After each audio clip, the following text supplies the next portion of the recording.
ಹೌದು ನಿಜವಾದ ವಿದ್ಯಾರ್ಥಿಗಳು ಹೌದು ಅವ್ರ ಮೇಲೆ ಮಾಡ್ತಾ ಇರುವಂತ ದೌರ್ಜನ್ಯಕ್ಕೆ ರೊಚ್ಚಿಗೆದ್ರೆ ನೀವು ನೋಡಿ ಏನ್ ಇವಾಗ ಮೇಡಮ್ ನೋಡಿ ನಾನು ಅವಾಗಲೇ ಹೇಳಿದೆ ಏನ್ ಮಾಡ್ತೀರಿ ಸಾಯಿಸ್ತೀರಿ ಅವ್ರನ್ನೆಲ್ಲ ಅವಾಗಲೇ ನಿಮ್ಗೆ ಹೇಳಿದೆ ಹಿಡಿದು ಅಷ್ಟು ಜೈಲಿದ ಅವಾಗಲೇ ಒಂದು ಮಾತು ನಿಮ್ಗೆ ಹೇಳಿದ್ರಿ ಮೇಡಮ್ ಲಕ್ಷಾಂತರ ಯುವಕರನ್ನ ಅವ್ರನ್ನೆಲ್ಲರನ್ನು ಒದ್ದೊಳಗಾಕ ಎಷ್ಟು ಜೈಲಿದೆ ನಿಮ್ಮ ಹತ್ರ ಸಾಕಾಗುತ್ತಾ ಇವತ್ತು ಅಲ್ಲಿರುವಂತ ಲಕ್ಷಾಂತರ ಯುವಕರನ್ನ ಒದ್ದೊಳಗಾಕಿ ನಾಳೆ ಇನ್ನೂ 10 ಲಕ್ಷ ಜನ ಬರ್ತಾರೆ ನಾಳಿದ್ದು ಇನ್ನೂ 10 ಲಕ್ಷ ಜನ ಬರ್ತಾರೆ ನರೇಂದ್ರ ಮೋದಿ ಅವರು ಈ ತರ ಮಾಡ್ತಾರೆ ನಿಮಗೆ ಅನ್ಸುತ್ತೆ ನೀವು ಅಂದ್ರಲ್ಲ ಮತ್ತೆ ನಾನು ಹೇಳ್ತಿರೋದು ನೀಟ್ಗೆ ಎಕ್ಸಾಮಿಗೆ ವಿದ್ಯಾರ್ಥಿಗಳು ಯಾವ ತರ ಮನಸ್ಥಿತಿ ಇರುತ್ತೆ ಈ ತರ ತುರ್ತು ಪರಿಸ್ಥಿತಿಯ ಮನಸ್ಥಿತಿ ಇರೋದು ಕಾಂಗ್ರೆಸ್ ಮಾತ್ರ ವಿದ್ಯಾರ್ಥಿಗಳಿಗಿಲ್ಲ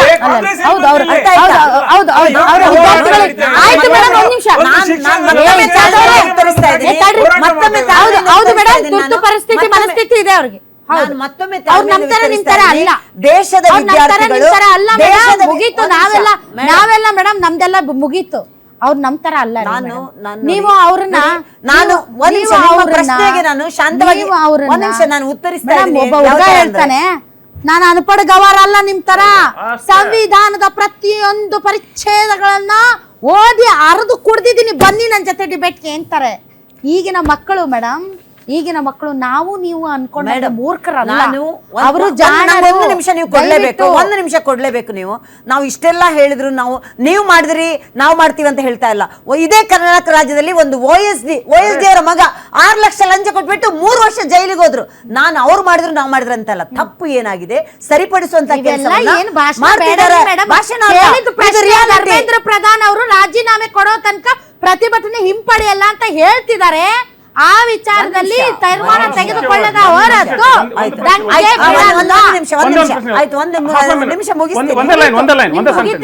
ಈ ವಿಚಾರದಲ್ಲಿ ಆರೋಪಿ ಯಾರು ಆರೋಪಿ ವಿದ್ಯಾರ್ಥಿಗಳ ಸರ್ಕಾರ ಆರೋಪಿ ಯಾರು ಈ ವ್ಯಾಜ್ಯದಲ್ಲಿ ಆರೋಪಿ ಯಾರು ಖಂಡಿತವಾಗ್ಲೂ ವಿದ್ಯಾರ್ಥಿಗಳನ್ನ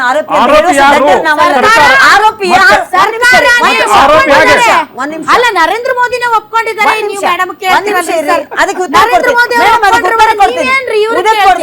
ಮುಂದಕ್ಕೆ ಹೋಗ್ತೀರಾ ನಾಗೇಂದ್ರ ಪ್ರಸಾದ್ ಮುಂದುವರಿಸಬೇಕಾ ಅಥವಾ ಇದನ್ನ ಸರ್ಕಾರದ ಹತ್ರ ಇರುವಂತ ಆಪ್ಷನ್ ಮುಂದುವರಿಸಬೇಕಾ ಬಗೆಹರಿಸಬೇಕು ಅಂದ್ರೆ ಮೇಡಮ್ ಸರ್ ಧರ್ಮೇಂದ್ರ ಪ್ರಧಾನ್ ರಾಜೀನಾಮೆ ಕೊಡಬೇಕು ಇಲ್ದಿದ್ರೆ ಇದು ಮುಂದುವರಿಯುತ್ತೆ ಮುಂದಾಗಬಹುದಾದಂತಹ ಅನಾಹುತಗಳಿಗೆ ಸರ್ಕಾರವೇ ಕಾರಣ ಆಗುತ್ತೆ ಯಾಕೆ ಅಂದ್ರೆ ವಿದ್ಯಾರ್ಥಿಗಳಿಗೆ ಬೇಕಾಗಿರೋದನ್ನ ಅವ್ರು ಕೊಡ್ತಾ ಇಲ್ಲ ಈಗ ಅವ್ರು ಇಟ್ಟಿರ್ತಕ್ಕಂಥ 3 ಬೇಡಿಕೆಗಳಲ್ಲಿ 2 ಬೇಡಿಕೆಗಳನ್ನ ಆಲ್ರೆಡಿ ನಾವು ಪೂರೈಸ್ತೀವಿ ಅಂತಕ್ಕಂಥ ಮಾತನ್ನು ಹೇಳಿದ್ದಾರೆ ಯಾವೊಂದು ಧರ್ಮೇಂದ್ರ ಪ್ರಧಾನ್ ಅವರ ರಾಜೀನಾಮೆ ವಿಷಯದಲ್ಲಿ ನಾಳೆ ಮಧ್ಯಾಹ್ನ ನಾವು ಒಂದು ತೀರ್ಮಾನಕ್ಕೆ ಬರ್ತೀವಿ ಅಂತಕ್ಕಂಥ ಮಾತನ್ನು ಸ್ಪಷ್ಟವಾಗಿ ಹೇಳಿದ್ದಾರೆ ಯಾವುದೇ ಕಾರಣಕ್ಕೂ ವಿದ್ಯಾರ್ಥಿಗಳಿಗೆ ಅನ್ಯಾಯ ಆಗದಂಗೆ ಈ ದೇಶದಲ್ಲಿ ಮುಂದಿನ ದಿನಗಳಲ್ಲಿ ಈ ರೀತಿ ಆಗಲೇಬಾರ್ದು ಇದಕ್ಕೊಂದು ಅಂತಿಮವಾದಂಥ ಒಂದು ಇದನ್ನು ಪರಿಹಾರವನ್ನು ಕಂಡುಹಿಡ್ಕೊಳ್ಳೇಬೇಕಾಗುತ್ತೆ ಆ ಒಂದು ರೀತಿಯಲ್ಲಿ ನಾಳೆ ಒಂದು ಮಹತ್ವವಾದಂಥ ತೀರ್ಮಾನ ಆಗುತ್ತೆ ಎಲ್ಲ ವಿದ್ಯಾರ್ಥಿಗಳಿಗೂ ಕೂಡ ನ್ಯಾಯ ಸಿಗುತ್ತೆ ಅಂತಕ್ಕಂಥದ್ದು ಸ್ಪಷ್ಟ ಆಲ್ ರೈಟ್ ಓಕೆ ಎಸ್ ಇವರು ಇರ್ಷಾದ್ ಅವರೇ ಈಗ ಅಲ್ಲಿ ವಿದ್ಯಾರ್ಥಿಗಳು ಪ್ರತಿಭಟನೆ ಮಾಡ್ತಾ ಇದ್ದಾರೆ ಇವತ್ತು ರಾಹುಲ್ ಗಾಂಧಿ ಅವರು ಒಬ್ಬ ಯುವಕನನ್ನ ನಿಲ್ಲಿಸಿ ಯಾವ ರೀತಿ ಪಲೆಟ್ ಇವುಗಳನ್ನ ಹೊಡೆದಿದ್ದಾರೆ ಅನ್ನೋದ್ರ ಬಗ್ಗೆ ಅವ್ರನ್ನ ನಿಲ್ಲಿಸ್ಕೊಂಡು ತೋರಿಸ್ತಾ ಇದ್ರು ಮತ್ತು ಈ ಹೋರಾಟದಲ್ಲಿ ಅವರು ಒಂದು ಸ್ವಲ್ಪ ಅಂತರ ಕಾಯ್ಕೊಂಡಿದ್ದಾರೆ ಯಾಕೆಂದ್ರೆ ಒಂದು ವೇಳೆ ಅವ್ರು ಅಲ್ಲಿಗೆ ಹೋಗಿ ಅವ್ರ ಜೊತೆ ಕೂತು ರಾತ್ರಿ ಹಗಲು ಇದ್ದರೆ ಅದು ರಾಜಕೀಯ ಆಗುತ್ತೆ ಅನ್ನೋ ಕಾರಣಕ್ಕೆ ಅದನ್ನ ಹೊರತುಪಡಿಸಿದ್ರೆ ಇದೆಲ್ಲ ನೀವು ಬೇರೆ ಬೇರೆ ರಾಜ್ಯಗಳಲ್ಲಿ ಏನು ನೀವು ಕಚೇರಿ ಅವ್ರ ಕಚೇರಿ ಮೇಲೆ ನೀವು ನಿಮ್ಮ ಕಚೇರಿ ಮೇಲೆ ಅವರು ಏನಿದೆಲ್ಲ ರಾಮಾಯಣ ನಿಮ್ದು ರಾಜಕೀಯ ಲಾಭ ನೋಡಿ ಯುವಕರ ಜೊತೆನಲ್ಲಿ ಕಾಂಗ್ರೆಸ್ ಪಕ್ಷ ಮೊದಲಿಂದನೂ ಇದೆ ನೋಡಿ ಧಾರವಾಡದಲ್ಲಿ ಇಲ್ಲಿ ಕರ್ನಾಟಕದಲ್ಲಿ ಯುವಕರು ಇವತ್ತು ಯುವಕರಿಗೆ ಯಾವ ರೀತಿ ಈ ಕೇಂದ್ರ ಸರ್ಕಾರ ನಡೆಸ್ಕೊಳ್ತಾ ಇದೆ ಅವ್ರೇನ್ ಕೇಳ್ತಾ ಇದ್ದಾರೆ ಒಂದು ಪಾರದರ್ಶಕವಾದಂತ ಒಂದು ಮಾತು ನೆನಪಿಟ್ಕೊಳ್ರಿ ನಾಳೆ ಏನಾದ್ರೂ ನೀವು ಕೊಟ್ಟ ಮಾತಿನಂತೆ ಸರ್ಕಾರಿ ಹುದ್ದೆಗಳನ್ನ ಭರ್ತಿ ಮಾಡದೆ ನೀವು ಮುಂದೆ ಹಾಕಿದ್ರೆ ವಿದ್ಯಾರ್ಥಿಗಳು ನಾಳೆ ಯಾವತ್ತು ಕಾಂಗ್ರೆಸ್ ಪಕ್ಷ ವಿದ್ಯಾರ್ಥಿ ಅವರಿಗೋಸ್ಕರ ಯಾವತ್ತೂ ರಾಜಿ ಮಾಡ್ಕೊಂಡಿಲ್ಲ ಅರ್ಥ ಆಯ್ತಲ್ಲ ಇವತ್ತು ಕೇಂದ್ರ ಸರ್ಕಾರ ಏನು ಇವತ್ತು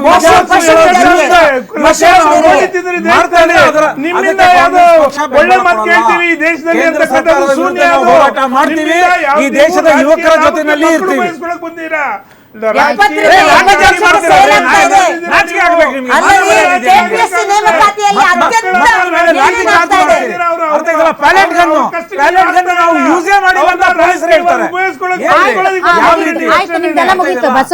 ಬಸವರಾಜ್ ಸರ್ ಈಗ ಸಿಜೆಪಿ ಹೋರಾಟ ಮುಂದುವರಿಸುತ್ತಾ ರಾಜಿ ಮಾಡ್ಕೊಳ್ಳುತ್ತಾ ಅಥವಾ ಏನಾಗುತ್ತೆ ಸರ್ ಮುಂದೆ ಎಲ್ಲಿ ಹೆಂಗ್ ಆಗಬಹುದು ಇದ್ರ ನಾನು ಹೇಳಿದ್ನಲ್ಲ, ಬಿಜೆಪಿಯ ಮೊದಲ ತಂತ್ರಗಾರಿಕೆ ಪ್ರತಿರೋಧಿಗಳನ್ನ ಪ್ರತಿಭಟನೆಕಾರರ ಮೇಲೆ ಒಂದು ಲೇಬಲ್ ಹಾಕೋದು, ಅವ್ರಿಗೊಂದು ಹೆಸರು ಕೊಡೋದು. ಅದು ವಿಫಲ ಆದಾಗ ಇವೆಂಟ್ ಮ್ಯಾನೇಜ್ಮೆಂಟ್ ಇಳಿತದೆ. ಹಿಂದೆ ಕೂಡ ಇದನ್ನು ಮಾಡಿದ್ದಾರೆ. ಇವೆಂಟ್ ಮ್ಯಾನೇಜ್ಮೆಂಟ್ ಅಂದ್ರೆ ಹಾಗೆ, ಮೊದಲು ಅಲ್ಲಿನ ಪ್ರಮುಖ ವ್ಯಕ್ತಿಗಳನ್ನ ಹಿಡ್ಕೊಂಡು ಅವ್ರನ್ನ ಮ್ಯಾನೇಜ್ ಮಾಡೋ ಪ್ರಯತ್ನ ಮಾಡೋದು, ಅವೆಲ್ಲವನ್ನು ಮಾಡ್ತಾರೆ. ಸೋನಂ ವಾಂಗ್ಚುಕ್ ಅವರು ಉಪ ಸತ್ಯಾಗ್ರಹ ಹಿಂಪಡೆದಿದ್ದಾರೆ. ಆದರೆ ಅಭಿಜಿತ್ ದೀಪ್ಗೆ ಹೇಳಿದ್ರೆ ಇಲ್ಲ, ಸತ್ಯಾಗ್ರಹ ಮುಂದುವರಿತದೆ, ವಾಂಗ್ಚುಕ್ ಅವ್ರನ್ನಿದ್ದಾರೆ, ಅವ್ರಿಗೆ ಬಿಟ್ಟಿದ್ದು ಅಂತೇಳಿ. ಅದು ಹಾಗೇನೆ. ಮತ್ತು ಈಗ ದೇಶದ ಜಿಲ್ಲೆಗಳಲ್ಲಿ ನಡೀತಾ ಇದೆ ಇದು. ಹೀಗಿರುವಾಗ ಇದು ಇಷ್ಟಕ್ಕೆ ಮುಗಿಯಲಾರದು ಅಂತ ನನಗನ್ಸುತ್ತೆ. ಯಾಕಂದರೆ ವಿದ್ಯಾರ್ಥಿಗಳಿಗೆ ನಿಮಗೆ ಗೊತ್ತಾಗಬೇಕು, ಒಂದು ಎಂಟ್ರೆನ್ಸ್ ಎಕ್ಸಾಮ್ ಇರ್ತದೆ, CET ಅಂತ ಮುಂಚೆ ಇತ್ತು, ಈಗ ನೀಟ್ ಇದೆ.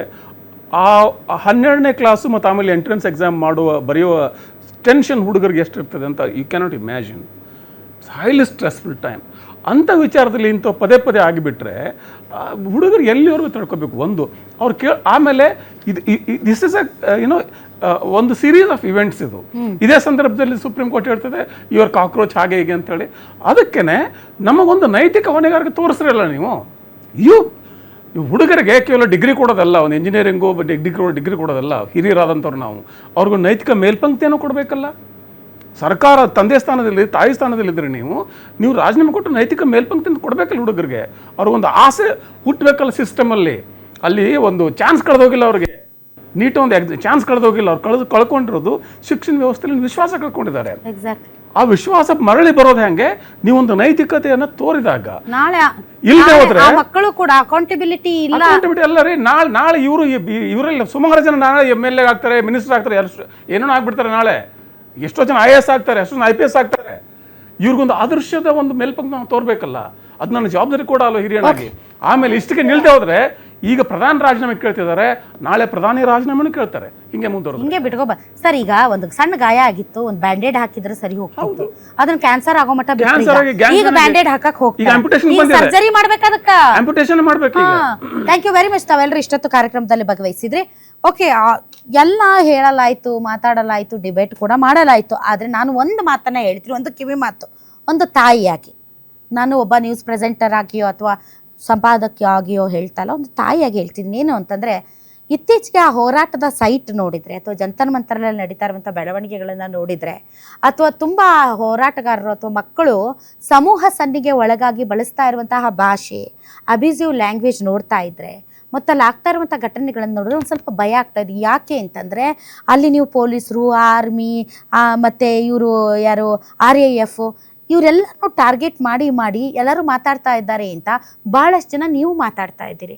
ನಾಳೆ ಇದೇ ಡೆಲ್ಲಿ ಪೊಲೀಸರು ನಿಮ್ಮ ಮೇಲೆ ಏನಾದರೂ ಕ್ರಮ ಕೈಗೊಂಡ್ರೆ ಕೋರ್ಟ್ಗೆ, ಪೊಲೀಸ್ ಸ್ಟೇಷನ್ಗೆ ಅಲ್ದಾಡೋರು ನೀವೇ. ಹೀಗಾಗಿ ನಿಮ್ಮ ಹೋರಾಟ ಎದಕ್ಕೆ ಏನು ಅನ್ನೋದನ್ನು ತಿಳ್ಕೊಂಡು ಅದಕ್ಕೆ ಸ್ಟಿಕ್ಕಾನ್ ಆದರೆ ಬೆಟರ್ ಅಂತ ಅನಿಸುತ್ತೆ. ನಾಳೆ ನಿಮ್ಮ ಫ್ಯಾಮಿಲಿಗಳು ಸಫರ್ ಆಗಬೇಕು, ನಾಳೆ ನಿಮ್ಮ ಎಜುಕೇಷನ್ ಸಫರ್ ಆಗುತ್ತೆ, ನಿಮ್ಮ ಮುಂದಿನ ಭವಿಷ್ಯ ಸಫರ್ ಆಗುತ್ತೆ.